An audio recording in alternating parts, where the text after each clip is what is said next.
राधे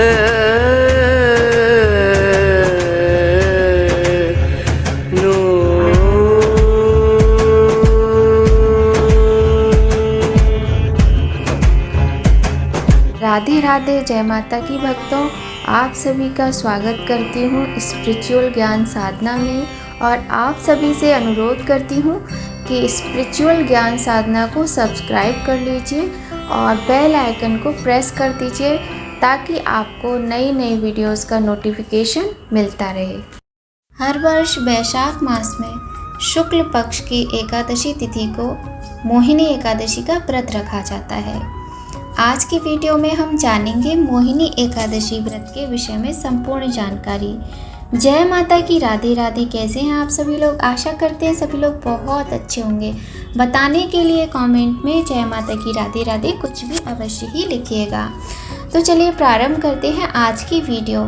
उससे पहले आपसे एक निवेदन है कि अगर चैनल पर नए हैं तो चैनल को सब्सक्राइब कीजिए, बेल आइकन को प्रेस कर दीजिए ताकि आपको इम्पॉर्टेंट वीडियोस की नोटिफिकेशन समय पर मिलती रहे। वीडियो पसंद आए तो लाइक भी कीजिएगा। अगर कोई सुझाव हो तो वो भी अवश्य कमेंट में दीजिएगा। तो चलिए प्रारंभ करते हैं वीडियो। सनातन धर्म में एकादशी तिथि का विशेष महत्व है। एकादशी तिथि भगवान नारायण को समर्पित होती है। प्रत्येक एकादशी तिथि का अलग अलग महत्व होता है। प्रत्येक महीने में 2 एकादशी तिथि आती हैं और वर्ष भर में 24 एकादशी का व्रत रखा जाता है। इस दिन भगवान विष्णु और धन की देवी माँ लक्ष्मी की विधि विधान से पूजा आराधना की जाती है। वैशाख मास के शुक्ल पक्ष में पड़ने वाली एकादशी तिथि को मोहिनी एकादशी के नाम से जाना जाता है। आइए जानते हैं मोहिनी एकादशी व्रत के विषय में। सबसे पहले बात करेंगे कि इस वर्ष 2024 में मोहिनी एकादशी की डेट क्या है। हर साल वैशाख मास के शुक्ल पक्ष की एकादशी को मोहिनी एकादशी का व्रत रखा जाता है। वर्ष 2024 में मोहिनी एकादशी की तिथि 18 मई 2024 दिन शनिवार को सुबह 11:22 पर प्रारंभ हो रही है। इस तिथि का समापन 19 मई 2024 को दोपहर 1:50 पर होगा। मोहिनी एकादशी व्रत का जो दिन रहेगा वो रहेगा 19 मई का। 19 मई को हमें उदया तिथि में एकादशी व्रत मिल रहा है, तो 19 मई को ये व्रत रखा जाएगा। अब बात कर लेते हैं पारण की। मोहिनी एकादशी व्रत का पारण 20 मई सोमवार को किया जाएगा। इस दिन आप व्रत का पारण सुबह 5:28 से 8:12 के बीच में कभी भी कर सकते हैं। ध्यान दीजिएगा कि एकादशी व्रत का पारण 20 मई 2024 दिन सोमवार को प्रातःकाल 5:28 से 8:12 के बीच में कभी भी कर सकते हैं। पारण का क्या विधान होता है हमने आपको बताया है कि पूरा भोजन बनाना होता है, जैसे चावल हैं, सब्जी है, पूड़ी, रायता, खीर आदि बनाकर।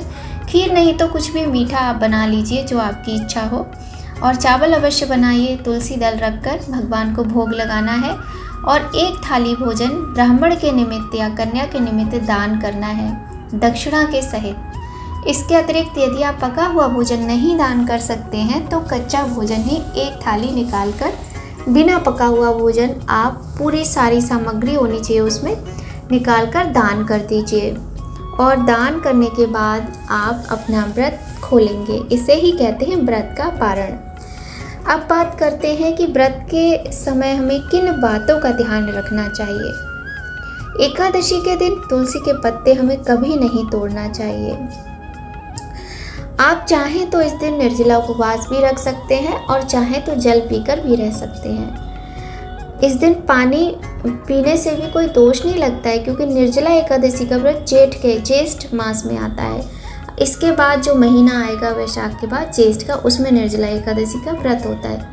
अपनी स्वास्थ्य को देखकर ही व्रत करना चाहिए। जिस तरह का आपका स्वास्थ्य हो उसके अनुसार ही व्रत करना चाहिए। यदि आप डायबिटिक हैं, बीपी की प्रॉब्लम है, थायराइड है बहुत सारी चीज़ें होती हैं, नहीं व्रत रख पाते हैं, फिर भी रखना है, आपका बहुत श्रद्धा है, ईश्वर से प्रेम है, तो फलाहार, दूध, दही आदि लेकर व्रत को आप कर सकते हैं। इस दिन व्रत में अनाज नहीं खाया जाता है, इस बात का विशेष ध्यान रखना होता है। साथ ही आपको इस बात का भी ध्यान रखना है कि अगर आपकी को बहुत ज़्यादा मन करता है भक्ति करने का, पूजा करने का, तो आप बिना व्रत करे भी एकादशी के दिन भगवान की पूजा अर्चना विधि विधान से कर सकते हैं। मोहिनी एकादशी तिथि को चावल का परहेज किया जाता है। देखिए, किसी भी एकादशी तिथि में चावल का प्रयोग नहीं किया जाता है, इस बात का ध्यान रखिए।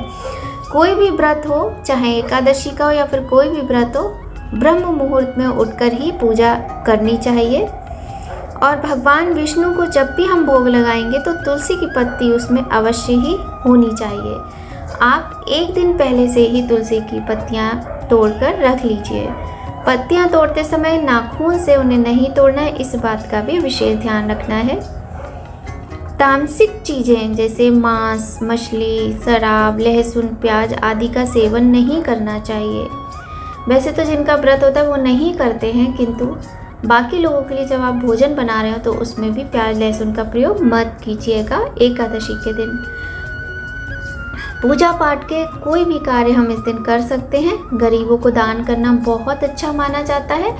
ओम नमो भगवते वासुदेवाय का जाप करते रहिए। साथ ही आप चलते फिरते, उठते बैठते, ऑफिस में जाते हैं अगर तो कार्य करते, या हमारे जो हाउस वाइफ्स हैं, सारी बहनें हैं, माताएं हैं, वो लोग घर में भोजन बनाते समय, कार्य करते समय ओम नमो भगवते वासुदेवाय या फिर श्री हरि श्री हरि श्री हरि, कृष्ण कृष्ण कृष्ण कृष्ण, राधे राधे राधे राधे, भगवान के नाम का स्मरण करते रहिए। इससे आपको अत्यधिक पुण्य फल की प्राप्ति होती है। साथ ही आप श्री कृष्णाय वासुदेवाय हरे परमात्मने प्रणत क्लेशनाशाय गोविंदाय नमो नमः, इस मंत्र का जाप भी कर सकते हैं। माला पर जाप कर सकते हैं, मानसिक जाप कर सकते हैं। एकादशी व्रत के दिन हमें दोनों समय पूजा करनी चाहिए। तुलसी माता में भी दीप प्रज्वलित करके रखना चाहिए।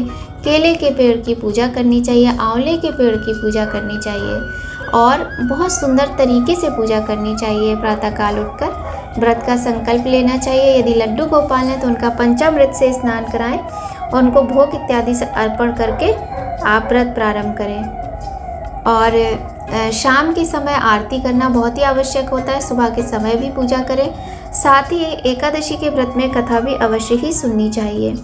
मोहिनी एकादशी तिथि के दिन अगर आप पीपल के पत्ते पर श्री हरि लिखकर 21 पत्ते को भगवान श्री हरि विष्णु के चरणों में अर्पित करते हैं तो सभी बिगड़े काम बन जाते हैं।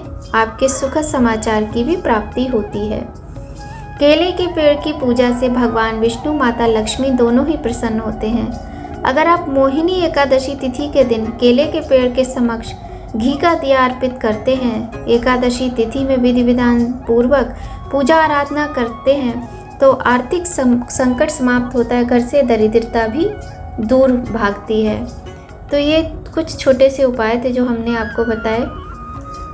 आपको कुछ बातों का और ध्यान रखना चाहिए, जैसे एकादशी व्रत के दिन नाखून नहीं काटने चाहिए, बाल नहीं कटवाने चाहिए, यदि महिला है तो पार्लर नहीं जाना चाहिए और इस तरीके से शैम्पू, हाँ लेडीज़ को शैम्पू नहीं करना है, बालों में ऑयलिंग नहीं करनी है।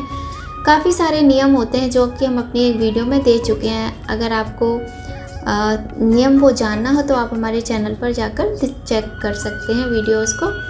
साथ ही यदि आपको किसी और तरह की कोई जानकारी चाहिए तो वो भी आप हमें कमेंट में बताइएगा, हम वीडियो लेकर आएंगे। वीडियो अगर आपको थोड़ी भी हेल्पफुल लगे तो वीडियो को लाइक अवश्य कीजिएगा।